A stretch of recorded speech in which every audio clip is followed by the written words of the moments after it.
जय हिंद जय असम टेक्निकल गाम जॉब अपने हाथ में यूट्यूब चैनल स्वागतम जनाई इंडियन ऑयल कॉर्पोरेशन लिमिटेड अर्थात भारतीय तेल निगम केंद्र आपनलोकर एप्रेंटिसशिपर भैकेन्सीज देखिবলৈ পোৱা গৈছে যে 14/12/2022 তাৰিখৰ পৰা আৰম্ভ হৈছে পোনপ্ৰথমে ক'ব চেষ্টা কৰিম যে এপ্ৰেন্টিসশিপ শুনিয়ে নকৰাকৈ নাথাকিব আজিকালি প্ৰতিটো পোষ্ট যি non executive ONGC IOC post বিলাকত ইয়াৰ এপ্ৰেন্টিসশিপ কম্পালসৰি তাৰ কাৰণ একাডেমিক মাৰ্কস 15 ৰ পৰা 10 ৰ পৰা 15 মাৰ্কস আপোনালোকে পোৱা যায় যত 1 মাৰ্কস বহুতখিনি মেটাৰ কৰে 10 আৰু 15 মাৰ্কস বহুত দূৰৰ কথা সেই গতিকে এপ্ৰেন্টিসশিপ বুলি এখন ডিনাই নকৰিব এপ্লাই কৰক ওকে আৰু ইয়াত অৰ্হতা মুঠতে আপোনাৰ মেট্ৰিক প্লাস ITI নৰ্মেল 10+2 আৰু graduate BA BCom BSc candidates আৰু লগতে পলিটেকনিক কেণ্ডিডেট বিলাকে এপ্লাই কৰিব পাৰিব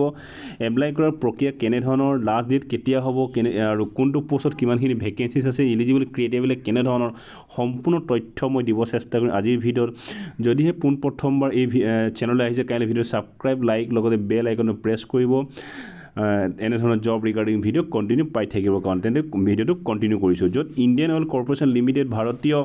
তেল নিগম কেন্দ্ৰবিলাকত 14/12/2022 তাৰিখৰ পৰা অনলাইন আবেদন আৰম্ভ হৈছে আৰু ইয়াৰ যি টেষ্ট হ'ব আপোনাৰ অনলাইন টেষ্ট হ'ব ঠিক আছে লগতে ইয়াত অল ইণ্ডিয়া কেণ্ডিডেটছে এপ্লাই কৰিব পাৰিব আপোনাৰ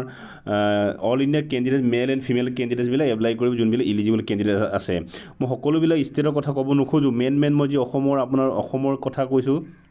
যে অসমৰ কেন্দ্ৰৰ কাৰণে 25টা মানে টেকনিক্যাল মেকানিক্যাল যে পলিটেকনিক বিলাক ইলেক্ট্ৰিক্যাল ইনস্ট্ৰুমেন্ট এপ্ৰেন্টিছ সিভিল টেকনিচিয়ান এপ্ৰেন্টিসশিপ ইলেক্ট্ৰিচিয়ান আৰু লগতে আপুনি ইয়াত দেখিবলৈ পোৱা গৈছে কি আকৌ 28টা দেখিবলৈ গৈছে কি এপ্ৰেন্টিসশিপ ফিটাৰ লগতে trade apprenticeship electrician electronic mechanic trade apprenticeship instrument trade apprenticeship machinist 35টা আৰু এইফালে 28টা টেকনিক্যাল আৰু ITI প্লাস আৰু পলিটেকনিকৰ বিলাকৰ এই ভেকেন্সিজ দেখিবলৈ পোৱা গৈছে টেকনিক্যাল পোষ্টৰ কাৰণে য'ত টেকনিক্যাল পোষ্ট আপোনাৰ মেট্ৰিক প্লাস ITI সাৰ্টিফিকেট হ'ব লাগিব 2 বছৰীয়া হ'ব লাগিব ঠিক আছে আৰু পলিটেকনিক বিলাক 3 ইয়াৰ্স পলিটেকনিক থাকিব লাগিব এইটো হ'ল টেকনিক্যাল পোষ্ট বিলাকৰ আৰু নন টেকনিক্যাল কথা ক'বলৈ হ'লে আসামৰ যে প্ৰথম গ্ৰেজুৱেট এপ্ৰেন্টিছৰ কথা ক'ব চেষ্টা কৰোঁ যদি টোটাল 5টা দেখিবলৈ পোৱা গৈছে নৰ্মেল গ্ৰেজুৱেট বিলাকে এপ্লাই কৰিব পাৰিব গ্ৰেজুৱেট পোষ্টৰ কাৰণে আৰু 10+2 হায়াৰ সেকেন্ডাৰী পাছৰ কাৰণে দুটা পোষ্ট দেখিবলৈ পোৱা গৈছে বেলেগ এটা পোষ্ট বেলেগ কেটেগৰী DEO অৰ্থাৎ ডাটা এন্ট্ৰি অপাৰেটৰৰ ফ্ৰেছাৰ 5টা দেখিবলৈ পোৱা গৈছে আৰু লগতে ইয়াত আকৌ data trade apprenticeship data entry operator skill certificate holder যাৰ মানে সেই ডাটা এন্ট্ৰি অপাৰেটৰ কাম কৰা অভিজ্ঞতা আছে সেই সাৰ্টিফিকেট সিহঁতে কি সাবমিট কৰিব লাগিব আৰু প্ৰথমটো ফ্ৰেছাৰ হয় সাবমিট কৰিব কাৰণে অনলি 10+2 হ'লে এপ্লাই কৰিব পাৰিব 50 মাৰ্কস জেনেৰেল আৰু SC ST কাৰণে 40 মাৰ্কস দিব লাগিব ওকে এইটো হ'ল নন টেকনিক্যালৰ লগতে নন টেকনিক্যাল আৰু পোষ্ট দেখিবলৈ পোৱা গৈছে আসামৰ য'ত trade এপ্ৰেন্টিছ retail cells associate fresher কাৰণে 10টা দেখিবলৈ পোৱা গৈছে ঠিক তেনে আকৌ স্কিল টেষ্টৰ য'ত 117 কোড নম্বৰত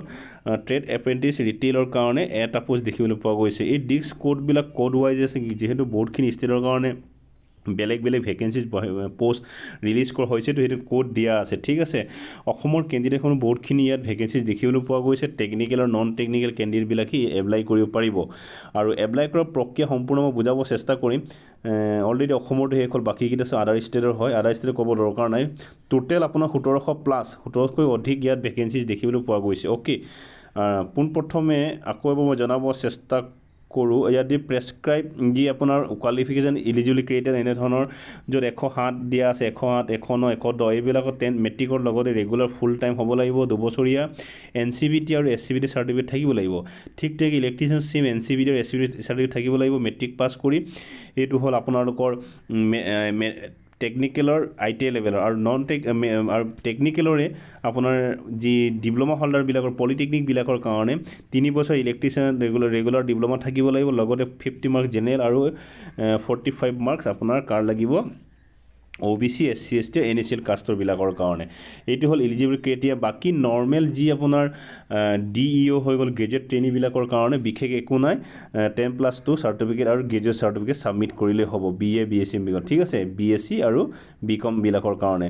আৰু ইয়াৰ সম্পূৰ্ণ কথাবিলাক মই ডিটেইলছটো বুজাব অসুবিধা হ'ব ডেসক্ৰিপচন ইয়াৰ PDF ফাইল দিয়া যাব তাৰ আপোনালোকে চেক আউট কৰি পেলাই জানিব পাৰিব হাউ টু এপ্লাই কৰাৰ প্ৰক্ৰিয়া কেনেকুৱা 14 ডিসেম্বৰৰ পৰা ইয়াৰ এপ্লাই প্ৰক্ৰিয়া আৰম্ভ হৈছে 3 জানুৱাৰীৰ পৰ্যন্ত এপ্লাই কৰিব পাৰে 5টা সমূহলৈকে ঠিক আছে এপ্ৰেণ্টিছশ্বিপ লিংক দিয়া আছে য'ত ইয়াত লিখা www.iocl.com apprenticeship online mode apprenticeship will be accepted ঠিক আছে অনলি অনলাইনে এপ্লাই কৰিলে একচেপ্ট কৰিব এইটো কথা ইয়াত দিয়া আছে ডকুমেণ্টছ ভেৰিফিকেশ্যনৰ কাৰণে আপোনালোকে SSLC মেট্ৰিক পাছ আৰু চাৰ্টিফিকেট দিব লাগিব লগতে লাষ্ট চাৰ্টিফিকেট ৰিজাৰ্ভ কেটেগৰী কেণ্ডিডেটৰ কাৰণে সেইটো কম্পিউটাৰ অথৰিটি দিব লাগিব যদি last caste certificate latest caste certificate কাৰণে আৰু ইয়াত বয়সৰ কথাটো মই কম 18 পৰা 24 বছৰ দেখিবলৈ পোৱা গৈছে য'ত আপোনাৰ ST SC বিলাকে 29 লৈকে এপ্লাই কৰিব পাৰিব আৰু হাউ টু ইয়াত আপোনাৰ এপ্লাইৰ কথাটো এনেধৰণৰ ক'লোৱেই লগতে ডেট অফ অপেনিংটো ক'লো 14 ডিচেম্বৰ পৰা আৰম্ভ হৈছে লাষ্ট ডেট 3 জানুৱাৰী 2000 পৰ্যন্ত 23 পৰ্যন্ত 5টা সময়লৈকে এপ্লাই কৰিব পাৰিব